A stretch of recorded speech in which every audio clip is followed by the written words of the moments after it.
যদি কোনো পুরুষ যদি সে নারী হতে চায়, বুঝতে হবে মানসিক সমস্যা হয়ে গেছে, তাহলে চিকিৎসা দরকার কোথায়?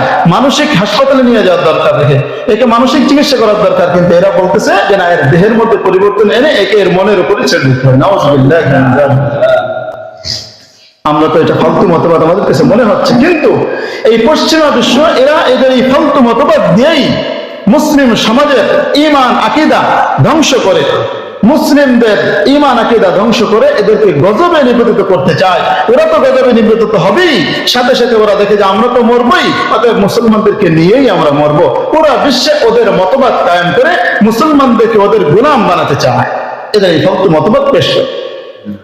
শুনলে আশ্চর্য হবেন, এই ফালতু মতবাদটা, এই ট্রান্সজেন্ডারবাদ, এটা এতদূর এগিয়ে গেছে যে বাংলাদেশে এটার আইন পাশ হওয়ার জন্য খসড়া পর্যন্ত তৈরি হয়ে গেছে, মন্ত্রণালয় চলে গেছে, শুধু আইন পাশ করবে, সংসদে পাশ হতে বাকি।